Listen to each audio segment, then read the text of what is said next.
Aga langenud on kinnisvara hinnad, palganumber paigal tammu, taarakotti pereisa vinnab, hinnatõus on jooksusammul. Toompealt sappi vanapapi pritsib, sest et vorstiks raha napib. SMS-i laenajate taktis Eesti majandus veel rohki. Rahanäljas aeg nõuab rahanäljas inimesi.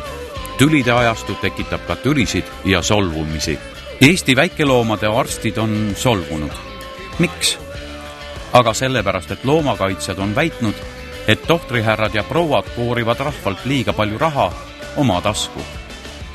Lemmikloomade kiipimine on liiga kallis. Loomaarstid väidavad, et tegemist on väga keerulise veterinaarse toiminguga. Keegi ei väidagi vastupidist, ka meie arust on see võrdväärne ajukirurgiaga. Aga selles ei olegi küsimus. Küsimus on selles, et kui palju kogu see protseduur aega võtab ja kui palju siis loomaarstid tegelikult teenivad. Meil on siin olemas üks poobik. Kõigepealt on vaja avada see samane ümbrik, kus kohas on meil kiip. Edukalt. See avamine ei võtnudki minutit aega, vaid sai palju rutemini hakkama. Nüüd on vaja võtta siis koer. Kiip pannakse tavaliselt vasakule poole kaela peale. Kõigepealt me looma fikseerime, mis iganes see ka tähendab, et ta väga ei rabeleks. Ja nüüd me paneme sinna, see on väga ohtlik ja täpsust nõudev toiming, sellepärast ega muidu ei saaks nii palju raha küsida. Tuleb ju kõik arterid terveks jätta ja mitte seda ajutõni välja lõigata. See tuleb vasakule poole kaela peale. Oi, kui tubli kutsu, ei nutagi. Hops, kiip on sees. Kontrollime ka, kas asi ikka töötab. Piip, tubli poobik hakkas tööle. Mitte mingit värki. Nüüd on nagu tegelikult praegu veterinaarne ehk kergem osa on läbi.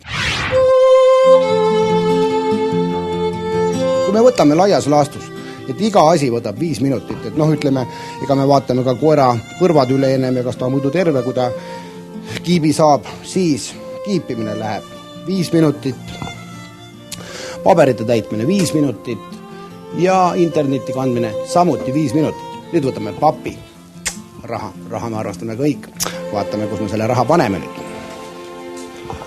Kiipimine on 600 krooni. Hakkame lugema. Esimene läheb kiibi maaletoojale. 2 sotti me peame millegi pärast andma väikeloomaarstide seltsile.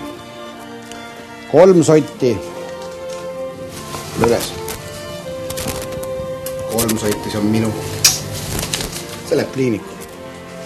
Otsustage ise, kas on palju või vähe. Kui nalli, kes ei kardaks kolli, kui ja kolli raha maise suust. Raha mängib elus põhirolli, raha see on ja armastus.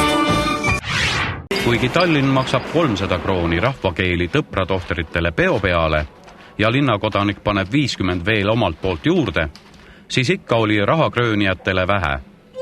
Nii mõnedki Tallinna loomakliinikud aga keeldusid sooduskampaanias osalemast. Nii mõnigi tuntud loomaarst ei hakka alla 600 krooni isegi käsitaskust välja võtma. Odava kampaania ajal koerte kiibistamine oleks justkui vettvirtuoosile alandav. Vabanduseks räägitakse, et kõrge hind koosnevat mitmest asjast. Visiiditasust, kiibihinnast ja tagatipuks tulevad ka registri eest veel maksta. Omale jäävat õige vähe.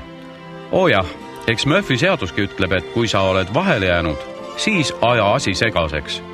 Aga kui palju siis loomaregistripidaja tegelikult raha saab? Kõikidele loomaarstidele on registri kasutamine tasuta.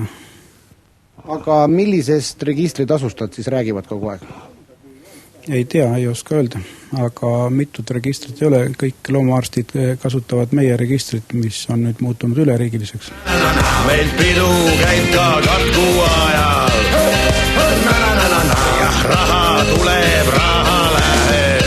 Saa nüüd aru siis, millisele registripidajale ja mille eest loomaarstid maksavad. Paraku maksmine ei tähenda veel seda, et teie loomaandmed ka registrisse tegelikult jõuavad. Varjupaika on üsna tihti sattunud kiibitud koeri, kelle omaniku andmeid register ei sisalda ja loomal jääb kodutee leidmata. No selliseid koeri, kellel on kiip, aga kiibile registrist vastet ei leidu, satub meie juurde 1-2 looma nädalas. Viimased 3 juhtumit, ütleme siis viimaste 2 kuu jooksul on olnud seotud, näiteks on ka juhtivamatest loomakliinikutest. Tiina Toometi loomakliinikust on olnud meil loomi, kellel on kiip, aga jäetud registrisse kandmata. Aga arvutame siis välja, kui palju on võimalik pelgalt kiipimisega pappi kokku ajada. Näiteks, kui loomaarst paigaldaks hommikust õhtuni kiipe ja kogu protseduur võtaks aega 15 minutit ning hinnaks oleks 600 krooni, siis 8 tunniga teeniks loomaarst 19 200 krooni.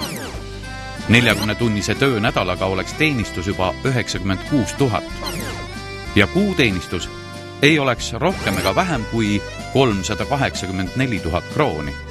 Kui arvestada, et kiipimine võib kunagi ka kassidele ja teistele koduloomadele kohustuslikuks saada, siis on kiipimine ju tõeline kullaauk. Meil pidu käib ka katku ajal. Ja raha tuleb, raha läheb.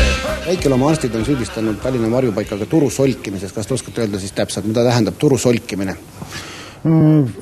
Ei oska nii väga täpselt öelda, et ma võin küll ette kujutada, et ilmselt võib-olla on mingisugused kokkulepped kusagil jällegi, kuna me nendes mängudes ei osale, siis ei ole meil ka piisavalt palju siseinformatsiooni, aga kui nüüd õnnestuks tõendada ära, et tõepoolest on sõlmitud mingisugused kokkulepped teenuste hindade puhul ja ei ole heaks tavaks sellest odavamalt teenust osutada, siis oleks see juba nagu konkurentsiameti teema, sest et kartelli kokkulepped Eesti Vabariigis on teatavasti keelatud.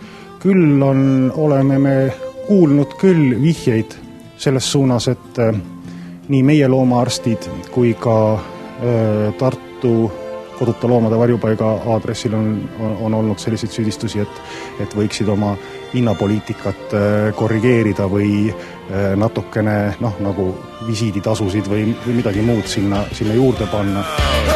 Ja rahane tuleb ja rahane läheb. Aga ei meil elu seisma jää. Loomakaitsja Heiki Valner oligi just eeltoodud loovvalguses mees, kes ühes avalikus esinemises väitis umbes midagi sellist, et need Eesti väikeloomade arstid ongi ühed rahanöörijad.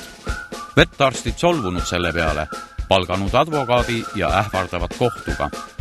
Heiki Valner aga tahab neid sellest säästa ja vabandab. Ikka sellepärast, et vabandust ei peaks kohtuga välja nõudma. Elus kõige rohkem ma kardan ärapanijasse sattumist, eksämma ja Eesti karmi kohtusüsteemi. Alati on targem igaks juhuks vabandada, kui äkki mine tea, täiesti tahtmatult solvad kedagi, siis siit see vabandus tuleb nüüd. Kõikidele Eesti inimestele siis teadmiseks, et Eesti loomaarstid ei nööri rahvast ja töötavad vaesuse piiril. Ma kordan veel eriti juhmidel, kes aru ei saanud. Eesti loomaarstid ei nööri rahvast ja töötavad vaesuse piiril. No vabandage mind väga. Rahapäiv on sul ja igavene, elu mehikene rahastik. Kella vähe või on natukene, sellel puudub helge, sellel puudub helge tulevi.